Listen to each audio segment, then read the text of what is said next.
시편 128편 1절에서 6절 말씀까지 교독합니다. 여호와를 경외하며 그 길을 걷는 자마다 복이 있도다. 내 집 안방에 있는 내 아내는 결실한 나무 같으며 포도나무 같으며 내 식탁에 둘러앉은 자식들은 어린 감람나무 같으리로다. 여호와께서 시온에서 내게 복을 주실지어다. 너는 평생에 예루살렘의 번영을 보며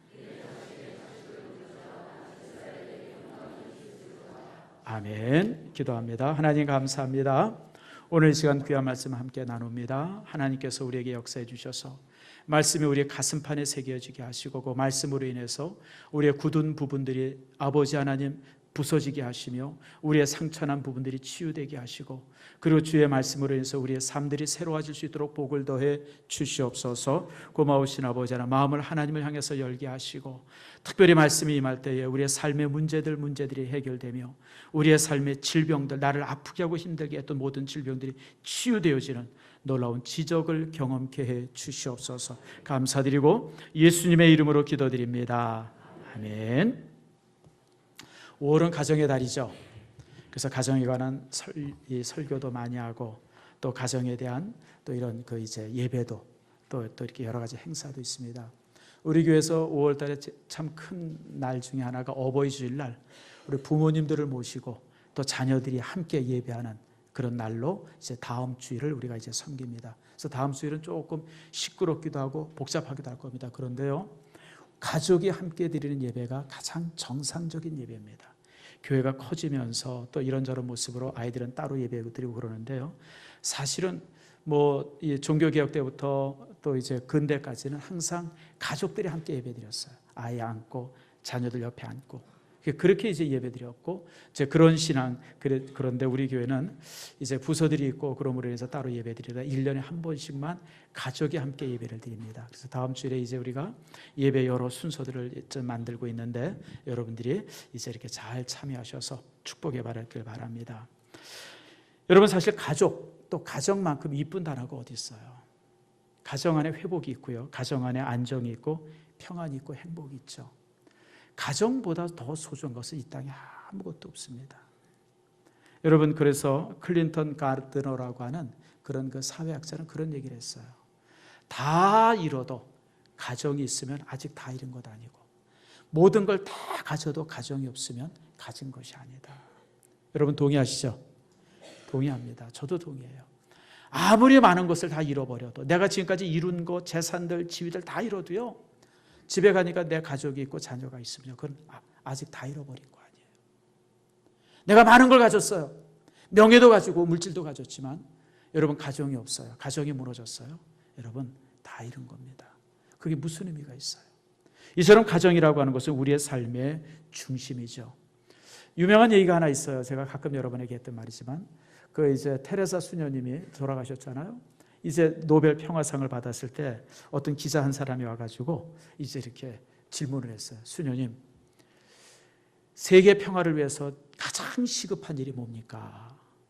그랬더니 이 테레사 수녀가 웃으면서 그랬더니, 기자님, 집에 빨리 들어가서 가족들 사랑하세요. 그것이 세계 평화의 제일 중요한 일입니다. 맞아요, 여러분들. 세계 평화의 거창한 목표도요, 결국은 가정이 행복할 때 이루어지는 거예요. 가정이 행복하지 않는데, 가정이 정상적이지 않는데, 가정이 무너지고 깨졌는데 거기에 건강한 나라와 건강한 그 사회가 어디 있겠습니까? 그래서 모든 사회의 중심은 가정이고요, 가정이 행복할 때 사회가 활동해요. 그래서 여러분, 교회도 마찬가지입니다. 교회도 행복해야 되고 그 교회 속해 있는 모든 가정들이 행복해야 돼요. 그것이 정상적인 교회입니다. 저는 여러분들의 가정이 행복하기를 위해서 참 많이 기도합니다. 성도 여러분, 행복한 가정 갖기를 축복합니다. 그러나 여러분들, 이렇게 우리가 가정의 행복을 많이 원하지만 사실 또 주변에 둘러보면 행복하지 못한 가정이 참 많습니다. 모든 사람이 가정의 행복을 원합니다. 성도뿐만 아니라 불신자들도 동일해요. 근데 여러분, 어떤 불신자의 가정을 가서 보면요, 지옥을 경험해요. 지옥 딴 데 가서 볼 필요 없어요. 그 가정 보면 지옥이에요. 부부 사이는 원수고요, 부모와 자녀들 이건 관계도 없고요, 서로 따로 돌고 욕하고 원망하고 미워하고 시기하고 심지어는 저주하고 이런 가정들이 얼마나 많아요. 요즘 가끔 TV 드라마들 보면 저도 뭐 여러분들 봐서 알겠지만 여러분들 그 보면 전체 내용이 깨진 가정이잖아요. 그냥 무너진 가정들이잖아요. 그게 드라마뿐만 아니라 우리 일상의 가정 속에서도 얼마든지 나타난다고 합니다. 왜 그럴까요? 왜 그렇게 가정이 행복하기를 원하는데 가정이 이렇게 무너져 있을까요? 이유는 딱 하나입니다. 가정을 세우고 가정에 복을 주는 분이 하나님이신데 많은 사람들이 하나님과 상관없이 자기가 가정을 행복하게 만들고 자기가 뭔가 가정을 세우고자 하기 때문에 그래서 문제가 되는 거예요. 제가 일생을 살아보면서 느끼는 거는요, 내가 할 수 있는 일이 별로 많지 않더라고요. 여러분 어때요? 저는 20대, 30대에 제가 대단한 일을 할 수 있는 사람인 줄 알았어요. 그래서 나름대로 준비하고 기도하고 그 전부터 막 그랬는데 이제 60이 넘어서 지금 내 삶을 보니까 별로 한 것도 없고 별로 할 것도 없고 참 나라고 하는 존재가 참 보잘것없구나. 참 그런 생각을 해봤어요. 여러분, 우리가 인생 중에 할 수 있는 게 정말 내가 할 수 있는 게 별것 없어요. 하나님이 오라 그러면 지금 당장이라도 가는 게 우리 인생이에요. 그런데 가정은 더더욱 그래요, 여러분들. 애들 키우는 문제, 또 이제 가정의 여러 가지 문제들 이렇게 보면요, 내가 할 수 있는 게 별로 없더라고요. 내가 진짜 그래요. 그래서 정말 가정은 하나님이 세워주셔야 돼요.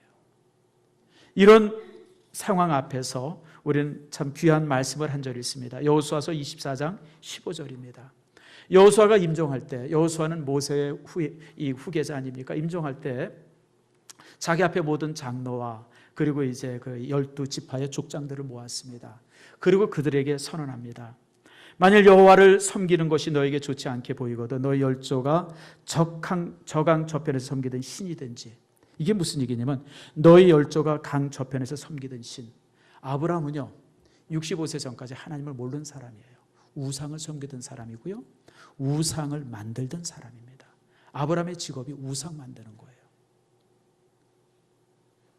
그러니까 그 열조가 섬겼던 그 우상을 섬기든지, 아니면 지금 너희 주변에 있는 아모리 족속이 섬기던 우상을 섬기든지 그렇게 하라. 그러나 나와 내 집은 오직 여호와만을 섬기겠노라 선언하죠. 여러분 그렇습니다.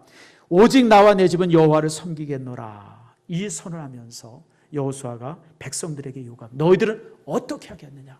그렇게 요구했을 때 백성들도 우리도 여호와만을 섬기겠습니다라고 이제 외치죠. 그러므로 인해서 이 여호와만을 섬긴다라고 이 말씀이 사실은 사사기의 주제가 되어집니다. 이제 여호수아가 죽고 나서 사사 시대가 시작이 되는데 그 사사 시대가요, 사사기가 짧은 그 이제 그런 이 성경이지만 실제 그 짧은 사사기가 400년의 역사를 가지고 있습니다. 온내를 비롯해서 마지막 사사까지 그 400년의 기간 동안에 여호와를 섬겼을 때와 그러지 않았을 때에 대한 상황이 계속해서 그려지고 있는 것이 사사기입니다. 하나님을 섬기고 하나님과 함께하는 백성들이 되었을 때는 백성들이 편안하고 즐겁고 참 이렇게 행복했지만, 그러나 하나님을 떠나고 우상을 섬기면서 백성들 사이에 큰 문제가 생기고 외적의 침입이 생기고 고통이 생기고, 그래서 백성들이 다시 하나님께 돌아오고, 이런 과정들을 계속해서 그려주는 게 사사기 전체의 내용입니다. 그래서 여러분, 오직 나와 내 집은 여호와를 섬기겠노라 라고 하는 것이 사사기의 주제고요, 여호수아의 선언이죠. 오늘 우리가 읽은 시편도 같은 주제입니다. 여러분 128편 다시 한번 봅시다. 제목이 있죠. 가로쳐져 있는 것이 제목입니다. 제목이 뭐라고 되어 있어요? 시작. 성전에 올라가는 노래. 시편 120편부터요. 시편 120편부터 성전에 올라가는 노래라고 하는 부제가 붙어 있습니다. 134편까지입니다. 이렇게 이제 14편의 성경, 이 시편이 이제 이렇게 성전에 올라가는 노래다라고 이렇게 기록이 되어 있는데, 이것은 이 편집이 언제 되어진 거지만 포로 이후에 편집이 된 겁니다. 대부분의 성경은 포로 전에 다 편집이 됩니다. 시편도 150편 중에 거의 대부분이 포로 전에, 이스라엘이 망하기 전에 편집이 되어졌어요. 그런데 백성들이 바빌론의 포로로 붙잡혀 갔다가 돌아와 가지고 다시 시편을 모아서 14편을 편집을 합니다. 그게 바로 이제 이 성전에 올라가는 노래라고 하는 부제가 붙었어요. 이게 무슨 이 중요한 의미가 있냐면, 백성들이, 하나님의 백성이 말입니다, 그 이방의 나라에서 멸망을 당하고 포로로 붙들려 가가지고 말할 수 없는 고통 속에서 살았어요. 여러분, 노예로 산다고 하는 것이 얼마나 고통스러워요. 그런 고통 속에서 다시 그들이 이제 해방이 되어져 고국에 돌아왔어요. 고국에 돌아와서 심각하게 그들이 고민하기 시작한 거예요. 왜 하나님의 백성이 이렇게 고난당해야 되는가? 왜 하나님의 백성이 이렇게 업신여김을 당해야 되는가? 왜 하나님의 백성이 이렇게 수치를 당해야 하는가? 이유가 무엇인가? 이유가 뭐니까 하나님을 떠난 것이 이유였었어요. 그래서 우리가 다시 하나님께 돌아가야 되고 우리가 예배가 다시 회복이 되어져야 된다. 이런 주제를 가지고 다시 이제 다윗의 시들과 아삽의 시들을 모아가지고 14편을 편집했는데 그것이 바로 성전에 올라가는 노래예요. 그래서 이 14편은 이스라엘 민족이 자기 집을 떠나서 제사 지내기 위해서 성전에 올라가는 그 올라가는 과정 속에서 불렀던 찬양들이에요. 그러니까 백성들이 찬양이 뭐냐면 다시 하나님께로 돌아가야 된다. 다시 우리 예배가 회복이 돼야 된다. 하나님을 다시 경배해야 우리의 삶과 이 나라가 행복해질 수 있다고 하는 것을 끊임없이 찬양하면서 길게는 일주일, 열흘, 짧게는 이틀, 3일 이렇게 찬양하면서 예루살렘에 도착하고 그리고서 예배를 드리고 이 집으로 다시 돌아왔어요. 그게 성전을 올라가는 노래. 바로 이제 이 노래의 주제가 되어지는 겁니다. 오늘 본문도 바로 그것이죠. 오늘 1절 말씀 같이 한번 읽어봅시다. 다 같이 시작. 여호와를 경외하며 그 길을 걷는 자마다 복이 있도다. 바로 이걸 선언하고 있어요. 누가 복을 받느냐? 누가 저주받는 인생이 아니라 수치당하는 인생이 아니라 고통당하는 인생이 아니라 하나님이 주시는 축복을 누리는 인생을 살 수 있는 사람이 누구냐? 그것은 여호와를 경외하는 자에게서 주어진다고 하는 것을 선언하고 있죠. 오늘 이 말씀을 통해서 여호와를 경외한다고 하는 것이 무엇이며 그리고 또 이제 그런 경외하는 믿음의 가정 속에 하나님이 주시는 축복들이 무엇인지를 같이 나누면서 함께 은혜를 받고자 합니다. 오늘 본문의 말씀에 이제 여호와를 경외하라라고 말합니다. 경외한다고 하는 말이 뭘까요? 단어의 뜻은 경외라고 하는 뜻은요. fear, 다시 말하면 두려워한다고 하는 겁니다. 근데 여러분 단순히 두려워하는 것이 경외가 아니에요. 경외라고 하는 의미는 크게 두 가지입니다. 첫 번째 의미는 하나님 중심으로 살겠다라고 하는 거예요. 하나님이 내 삶의 주인이 되어주시고 하나님의 내 삶의 진정한 이 인도자가 되시고 나는 그 하나님의 품속에서 하나님 안에서 살겠습니다라고 하는 고백과 그리고 그렇게 살아가는 것, 그것이 바로 경외의 신앙입니다. 성도 여러분, 여러분의 신앙이 이런 모습이 되어지기를 축복합니다. 세상에 살다 보면 중요한 것 많죠. 여러분 물질도 중요하고 지위도 중요하고 또 내가 가진 명예도 중요합니다. 내 자녀도 중요하고 가족도 중요하죠. 그러나 가장 중요한 것은 하나님을 경외하는 일입니다. 왜냐하면 그것에서부터 모든 복이 시작이 되기 때문에 그래요. 그래서 여러분들 하나님을 경외하는 것, 하나님을 우선으로 하나님을 제일 먼저로 생각하는 것, 주님께서 말씀하신 것처럼 먼저 그의 나라와 그의 의를 구하는 삶, 그것이 바로 하나님을 경외하는 겁니다. 동시에 또한 하나님을 경외한다고 하는 것은 1절 후반절에 있는 말씀처럼 그의 길을 걷는 자, 다시 말하면 하나님께서 말씀하시는 그 말씀에 순종하는 자가 하나님을 경외하는 겁니다. 제가 목사하기 전에 또 목사하고 나서도 얼마 동안은 기도 시간에 쫙 그러고 그냥 할렐루야 그러면 다 믿음 좋은 사람인 줄 알았어요. 근데 그게 아니더구만요. 그런 사람들 막 간절히 기도하고 막 주여 그러고 막 열광하는 사람들이 보니까 둘로 나눠져요. 하나는 진짜 하나님을 경외하는 사람들이 있어요. 근데 또 한 부류가 있더라고요. 또 한 부류는 뭐냐면 하나님을 이용하는 사람이에요. 그게 무슨 말이냐면 내가 성공하고 내가 건강하고 내가 출세하고 내가 부유해지고 이런 것을 위해서 하나님을 찾는 사람들이 있어요. 그러다가 그런 것들이 이루어지지 않으면, 내가 원하는 것들이 이루어지지 않으면 하나님을 떠나요. 저는 그런 사람들을 참 많이 봤어요. 여러분, 신앙이라고 하는 것은 나 때문에 나를 위해서 하나님을 요구하는 게 아니에요. 그러면 여러분, 우리가 믿고 있는 이 신앙이, 우리가 가지고 있는 믿음이 무당이랑 뭐가 틀려요? 여러분 굿해보셨잖아요. 옛날에 우환이 생기니까 그 우환 물리치기 위해서 굿하잖아요. 저 굿을 했는데 여전히 우환이 있어요. 그럼 에이 아닌가요? 그리고 다른 또 무당 찾아가잖아요. 그게 뭐예요? 여러분, 진정한 믿음은 내가 하나님이 내 기도에 응답을 주든지 안 주든지 상관이 없어요. 여러분들, 제가 전주에 말씀드렸잖아요. 여러분, 제가 솔직하게 이런 고백하면 야, 우리 목사님 참 별 볼 일 없구나 혹시 여러분들이 오해할까 모르는데, 저는 하나님 앞에 제가 기도해서 기도한 것 중에 절반도 응답이 안 됐어요. 뮬러 목사님은 5만 번 응답됐다는 나는 신기해 죽겠어요.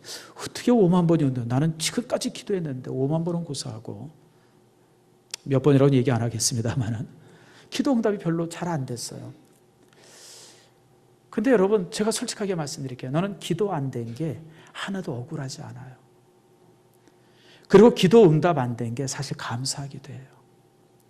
만약 하나님께서 내가 기도한 대로 다 응답해 주셨으면 내가 지금 뭐가 됐을까? 아마 제가 얼마나 건방을 떨고 살겠어요. 저 생긴 거 보세요. 얼마나 건방 떨게 생겼는데. 말할 수 없이 건방 떨고 다닐 것이고 말할 수 없이 잘난 척하고 다닐 것이고 말할 수 없이 그냥 내가 제일인 것처럼 하고 다녔을 거예요. 그리고요, 이런 신성교회에서 목회 안 하죠, 여러분. 아무 제가 저기 명성교회 가서 후임을 하든지 여러분 충영교회 가서 후임을 하든지 그러지 여기 있겠어요, 여러분들? 응답 안 된 거 감사하세요, 여러분들. 여러분들도 마찬가지예요, 여러분. 여러분이 기도한 대로 다 응답됐으면요, 여러분 지금 다 골프장에 있어요, 여러분들. 나이스 샷 이러면서 잘 맞았네, 덜 맞았네 이러면서 응답 안 된 게 감사한 거예요. 여러분, 응답이 안 되면 어때요? 그게 왜 억울해요? 하나님이 내 삶의 주인이시고 하나님께서 내 삶을 위해서 모든 것 준비하셨는데 어제 TV를 잠깐 보니까요, 태양의 후예 그게 그렇게 인기가 많았다면요, 그것에 대해서 에필로그 비슷하게 엮어놓은 게 있더라고요. 그 배우들이 막 촬영하고 그런 장면들이 이렇게 나오고 소감을 얘기하는 장면이 있어요. 거기 배우 보세요. 제가 사실 개인적으로 송혜교를 참 이렇게 이쁘구나, 좋아한다는 얘기 안 해요, 제가. 아, 그 사람 참 이쁘구나. 또 송 누군가 그 친구도 잘생겼구나. 근데 아주 밥맛이 없죠. 우리 남자들은 잘생긴 남자들 보면 별로 밥맛 없어요. 근데 여러분 거기 보면 그 배우들이요, 자기 원대로 하는 게 어디 있어요? 누가 시킨 대로 해요? 누가 시키는 대로 해요? 그냥 감독이 시키는 대로 하잖아요. 눈물을 흘리면 눈물 흘리고 뭐 넘어지려면 넘어지고 자빠지려면 자빠지고 감독이 원하는 대로 1000번이건 10,000번이건 하잖아요, 여러분들. 그게 배우. 여러분 인생에 있어서 내 삶의 주인은 하나님이시고 나는 뭐예요? 배우예요. 하나님께서 종종 나를 넘어지게 하면 난 뭐 넘어지면 되잖아요, 여러분들. 서게 하면 서면 되잖아요. 여러분 아프게 하면 아프면 돼요, 여러분들. 내 삶의 주인이 하나님이신데 그게 뭐 그렇게 원통해요? 저는 사실 과거에 내가 가난한 거, 내가 힘든 거 되게 원통했어요. 누구는 저렇게 부자로 만들어주시고 왜 난 이렇게 힘들게 하시나? 누구는 저렇게 잘나게 하셨는데, 뭐 심지어는 왜 하나님께서 내 길을 170 못 넘게 하시나? 그 1, 2cm 적대는 게 얼마나 자존심 상하는지 알아요? 남자들한테는 너 170 안 되지. 이거 거짓말 할 수도 없고 안 할 수도 없고. 한 2, 3cm만 더 크게 해주셨으면. 사실 저는 인생에 대해서 불만이 되게 많았었어요, 솔직히. 그래서 속에 그냥 항상 불만투성이었었어요. 제가 청년의 시대 때는요, 별명이 빨치였었어요. 하도 제가 독해가지고 사람들이 빨치산을 줄여서 빨치라고 이러고. 그게 누구냐면 이방호 전도사의 아버지가 그랬어요. 아주 나쁜 친구예요. 그런데 젊어서는 그랬지만 제가 하나님을 제대로 알고 나서부터 나는 하나도 억울하지 않아요. 내가 이 모습 이대로 감사하고 이렇게 살게 된 거 감사하고 그저 하나님께서 내 역할 주신 것에 대해서 내가 충실히 살면서 감사하는 것뿐이에요. 여러분들 그렇죠? 그래서 여러분들 신앙은 하나님이 목적이 되느냐 내가 목적이 되느냐가 굉장히 중요한 기로입니다. 하나님 앞에 섭섭할 것 없고요, 하나님 앞에 원통할 것 없어요. 이런저런 일로 인해서 하나님이 안 계신가, 하나님이 나를 여러분 그런 거 고민할 필요가 없어요. 그걸 왜 고민해요, 여러분들? 송혜교 보고 죽으라고 그랬다고 그래서 감독 보고 막 그냥 뭐 그 눈을 후라리고 이러면 그럴 필요 있어요, 없어요? 송혜교는 그냥 죽으려면 죽은 척 하면 되는 거잖아요, 여러분들. 송중기도 총에 맞으러 맞은 척 하면 되는 거지 왜 맞게 하냐고, 주인공이 총 맞는 거 봤냐고 그럴 필요 있어요, 없어요? 없잖아요, 여러분들. 그저 하나님께서 주신 삶을 충실하게 살고 누가 앞에 서면 돼요? 하나님 앞에 서면 돼요.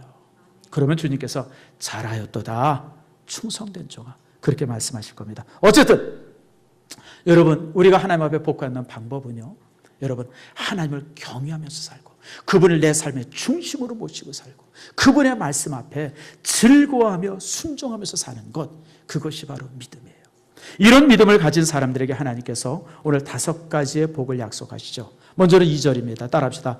내가 내 손이 수고한 대로 먹을 것이라. 저는 이 말씀 중에 제일 좋아하는 말씀이 이겁니다.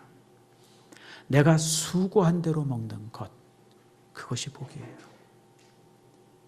전에 한번 우리 교회 와서 어떤 분이 간증을 했어요. 꽤 이게 한 4, 5년 된 것 같아요. 자기가 의사인데 의사고시를 봐야 되는데 밤에 잠을 팍 자는데 하나님이 나와서 시험 문제를 딱 가르쳐줘서 그 다음날 시험에 합격했다는 거예요. 그냥 성도들이 그냥 아멘하고 열광하고 박수치고, 나 그때 그 간증 듣고 나서부터 우리 교회 간증 집회를 안 해요. 여러분, 내가 공부하지 않았는데 누가 시험 문제를 다 가르쳐줬어요. 그럼 뭐죠? 그럼 뭐예요? 컨닝이지. 하나님을 컨닝시켜주는 분으로 이 사람은 얘기하고 있어요. 하나님을 아주 부도덕하게 얘기하고 있어요. 여러분, 하나님 부도덕하죠. 남들은 열심히 공부해가지고 그 자리에 앉아있는데, 이 친구 공부도 안 했는데 하나님이 시험 문제를 다 가르쳐줘서 합격했어요. 여러분, 하나님이 부도덕한 분 아니에요? 난 그런 하나님이라 그러면 난 그런 하나님 안 믿습니다. 하나님이 그런 분 아니죠. 하나님은 정직하신 분이에요. 내가 땀 흘린 만큼 주시고 내가 노력한 만큼 주세요. 제가 신학교 때 경험한 사람들인데요, 시험 때 되면 꼭 산에 올라서 기도하는 사람이 있어요. 좋은 점수 달라고. 그래서 속으로 참 큰일 났다. 저놈이 나중에 목사 돼가지고 교인들을 얼마나 망칠까. 여러분, 내일 시험이면 오늘 어떻게 해야 돼요? 죽기 살기로 공부해야죠, 여러분들. 제가 제일 난감할 때가 언제인지 알아요? 11월 달이에요. 고3 부모들이 저를 찾아서 목사님 기도해주세요. 목사님 기도해 주시면 붙을 것 같아요. 세상에 그런 엉터리가 됐어요. 목사 아들도 서울대나 서울에 있는 대학 못 들어가는데 무슨 목사가 기도해서 자녀들이 좋은 학교를 들어가요, 여러분들. 그런 엉터리 같은 믿음 갖지 마세요, 여러분들. 그거는 믿음도 아니에요, 여러분들. 여러분, 하나님은요, 정직하세요. 내가 10을 노력하면 10을 주세요. 100을 노력하면 100을 주십니다. 1000을 노력하면 1000을 주세요. 근데 1000을 노력했는데 하나님께서 100을 주셨다? 뭔가 잘못된 거죠. 그건 하나님 앞에 여러분들이 항의해도 돼요. 하나님, 내가 왜 이만큼 노력했는데 왜 요만큼 주세요? 그건 항의하세요, 여러분들. 하나님은 내가 수고한 대로 주시겠다고 말씀하신 분이에요. 땀 흘린 만큼 얻게 하신다고 말씀하신 분 아닙니까? 그건 하나님 앞에 항의해도 괜찮아요. 근데 열을 노력하고 나서 하나님 왜 100 안 주세요? 이거는요, 잘못된 신앙이에요. 건강하지 않습니다. 한국 교회가 그런 간증 집회자들 때문에 한국 교회가 망했습니다. 한국 교회가 이상해요, 여러분들. 정상적이지 않아요. 그게 왜냐하면 그런 미신 같은 믿음들, 이상한 무당풋거리 하는 식의 믿음들을 가지니까 한국 교회가 세상 사람부터 이렇게 손가락질 받는 거예요. 하나님은, 따라합시다, 하나님은 정직한 분이시다. 우리가 믿음 생활을 잘하고 하나님을 경외하는 믿음이 되어질 때 하나님께서 우리에게 세 가지를 주시죠. 신명기 8장에 보면 하나님께서 우리에게 물질을 얻을 수 있는 능을 주셨다 그랬어요. 물질 얻을 능이 뭘까요? 첫 번째는요, 건강이죠. 여러분, 우리가 건강에 직장 생활하지 않습니까? 두 번째는 뭐예요? 좋은 직장과 직업입니다. 일할 수 있는 것이 주어진 게 얼마나 감사해요. 제가 고등학교 동창들 가끔 만나면요, 다 은퇴했어요. 제가 이렇게 현역에 있다는 게, 현직에 있다는 게 얼마나 감사한지 몰라요. 제가 그래서 작년에 여러분들한테 고백 많이 했잖아요. 따라합시다. 내가 뭘 더 바라나. 사실 작년 1년 내내 제가 가졌던 이 고백이 내가 뭘 더 바라라. 내가 이 나이에, 그리고 이렇게 좋은 교회 우리 성도들과 믿음 생활할 수 있는데 내가 뭘 더 바라나. 그게 작년에 제 삶의 고백이었었어요. 여러분, 그렇습니다. 일할 수 있는 자리 하나님이 주셔야 돼요. 뿐만 아니라 노력한 만큼 얻는 수입 하나님이 주시는 것이죠. 여러분, 악한 수입은요, 가정의 독입니다. 물질은 스피리티가 있어요. 여러분, 이 식물들 키울 때 물 줘보잖아요. 물 줄 때요, 정말 사랑하면서 물을 주면요, 물이 이 똑같은 물인데도 식물들이 잘 자라요. 근데 저주하면서 물 줘보세요, 여러분. 나무도 죽습니다. 스피리트 때문에. 돈도 그래요. 정당한 물질로 자녀를 키우면요, 자녀들이 잘 되지만요, 악한 물질들, 부정한 물질들, 더러운 물질로 자녀 키우면요, 아이가 버립니다. 제 친구 목사 중에 저쪽에 그 천호동에 그 좀 안 좋은 동네 있죠. 588이라는데 거기서 목회하는 친구가 있어요. 가끔 명절이 되면 소주가 한 박스씩 선물로 들어온답니다. 양주도 들어오고 이걸 받아야 되나 말아야 되나. 그게 이제 그런 사람들이 좀 나온대요. 근데요, 가만히 보면 거기서 우리가 나쁜 짓 하는 그 포주라 그러죠. 그런 집 자녀는 어김없이 그런 데 다시 온대요. 애 물들지 않게 하고 애 잘 키운다고 외국 유학 보내는데 다 소용이 없대요. 다 망가져가지고 깡패 아니면 몸파는 애로 다시 다 들어온대요. 이놈아, 내가 너를 어떻게 키웠는지 아냐? 뭘 어떻게 키워요? 더러운 돈으로 키웠지. 성도 여러분, 물질은 스피리트가 있어요. 정직한 돈, 건강한 돈으로 가정을 만들 때 가정이 복된 겁니다. 여기 말씀에 여러분들, 정말 여러분들 이 그 불로소득들, 여러분 간디가 그랬잖아요. 간디가 나라가 망하는 이유들을 몇 가지 열거하는데 그 중에 하나가 뭐냐면 수고 없는 이 물질이에요. 땀 흘리지 않는 물질, 정당한 노동 없는 수입은 나라를 망하게 한다 그랬어요. 여러분, 우리나라도 요즘에 무슨 뭐 복지 문제들 많이 얘기하는데 여러분, 제일 좋은 복지가 뭔지 아세요? 제일 좋은 복지, 일자리예요. 아세요? 일자리보다 더 좋은 복지가 어디 있어요, 여러분들? 청년들한테 불로소득, 일하지 않아도 뭐 정부에서 얼마씩 돈 주는 거, 그거 밖에, 그게 여러분, 독이도 가만히 있어도 정부가 나 뭐 이거 살린다? 그게 독이죠. 청년들한테 독을 주입하는 게 그게 좋은 게 아니에요, 여러분들. 청년들한테 가장 중요한 게 무엇이냐? 여러분, 일자리예요. 전에 한번 내가 어떤 국회의원한테 그런 얘기 했어요. 우리 교회 노인들이 많지만 정부가 주는 돈 30만 원보다 손주가 주는 30만 원이 훨씬 소중하고 귀합니다. 그렇죠, 여러분들. 정부가 주는 돈 30보다 손주가 열심히 일해서 주는 용돈 30만, 아니 30만 원 고사하고 3만 원이 훨씬 귀한 돈이에요. 일자리, 그리고 이제 건강한 수입, 하나님이 주시는 축복입니다. 두 번째는요, 아내죠. 자, 3절 말씀 봅시다. 내 집 안방에 있는 내 아내는 뭐예요? 결실한 포도나무 같으며. 여러분, 가정이라고 하는 곳은 행복을 가지는 곳이죠. 그리고 가정의 행복은요, 아내가 만듭니다. 따라합시다. 아내가 행복해야 가정이 행복하다. 우리 남자들 열심히 나가서 가정에 돌아와가지고 아내가 나를 행복하게 해줘야 되잖아요. 우리 자녀들 학교에서 막 지치고 힘들어, 공부하느라 지치고 힘들어도 가정에 돌아오면 어머니를 위해서 행복해져야 돼요. 그런데 중요한 것이 있어요. 자녀들이나 남편이 아내를 행복하게 만들어줘야 돼요. 그래야 그로부터 단집을 얻을 수 있는 거예요. 종종 보게 되어지면 아내가 잔소리 많이 하죠. 애들 데리고. 잔소리가 여러분 사실은 잔소리가 아니고 짜증이에요. 짜증이에요. 아내들 그래요, 안 그래요? 남편한테 바가지 많이 긁죠? 그건 바가지가 아니고 뭐예요? 짜증이에요. 행복하지 않다는 거예요. 아내가, 그리고 이 어머니가, 부모님이 아이들에게 바가지 긁고 막 이러는 것은 행복하지 않다고 하는 짜증이지 그게 딴 게 아니에요. 그래서 여러분들 잔소리 많이 하고 게으르고 뭐 바가지 많이 긋고 이런 가정에 아내를 둔 남편은요, 속으로 그래요. 내가 장가를 잘못 갔지. 내가 어쩌자 그때 눈이 뼈가지고 왜 이러나. 아니에요, 여러분. 장가 잘 갔어요. 여러분이 잘못 산 거예요. 아내를 행복하게 해주지 않기 때문에 그러는 거예요. 아내가 행복하지 않고 짜증이 나니까 집안일 하기 싫으니까 게으른 거고요. 짜증이 나니까 애들한테 자꾸만 신경질내니까 잔소리 되어지는 거고, 짜증 나니까 남편한테 자꾸만 뭐라고 투정하니까 그게 바가지가 되는 거예요. 그래서 여러분, 모든 남편들 행복하기를 원하세요? 아내를 행복하게 만들어주세요. 그러면 여러분들이 행복할 수 있어요. 그래서 아내가 결실한 포도나무가 된다고 하는 것은 가족이 아내가 결실한 포도나무가 되도록 애써줘야 돼요. 결실한 포도나무가 되도록 주변에서 도와주고 애쓰고 사랑해줘야 돼요. 그러면 가정이 어떻게 해요? 행복해지는 겁니다. 저도 이 설교 이제 하고 나서 이제 큰일 났어요. 이제 제가 설교한 대로 살아야 되기 때문에 이제 오늘부터 이제 죽었어요, 이제. 그러나 여러분, 그게 사실이에요. 아내를 행복하게 해줘야 내가 행복하잖아요. 여러분, 아내가 행복하지 않은데 내가 어떻게 행복할 수 있어요? 제가 가끔 얘기하잖아요. 아내를 왕비로 만들어주면 내가 뭐가 되죠? 왕이 되는 거예요. 아내를 종년 만들면요, 나는 종놈 되는 거죠. 그건 이유가 없는 거예요, 여러분들. 아내를 행복하게 해주세요. 셋째는 자녀죠.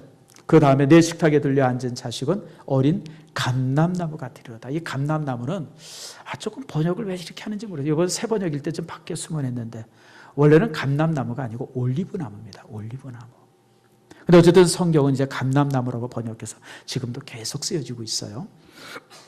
여러분, 감람나무는 굉장히 귀한 나무입니다. 제가 몇 년 전에 성지순례 갔는데 그 선교사님이 나한테 그런 얘기를 하더라고요. 올리브나무가 꽤 많이 있더라고요. 그랬더니 그런 얘기를 해요. 올리브나무가 큰 게 하나 있으면 한 가족이 먹고 산대요. 올리브나무 하나가 한 가족을 먹고 산답니다. 그렇게 올리브나무가 아주 중요하답니다. 그리고 올리브나무는요, 기본적으로 1000년을 산답니다. 여러분, 과일나무가 1000년 사는 나무 못 봤잖아요. 근데 올리브나무가 그렇게 산대요. 그래가지고 진짜 성지순례 가보니까요, 예수님이 기도하셨던 겟세마네 동산에 가보면 그 농장터에 지금도 올리브나무가 살아있어요. 근데 많이 썩었죠. 늙고 1000년이 넘었죠. 누구는 뭐 예수님이 기도했던 나무가 어딘가 그러는데 그건 아니고 한 예수님이 기도했던 나무의 한 손자쯤 될 거예요. 그런데 뭐 이렇게 굵은 나무들이 거기 있는 것을 제가 봤어요.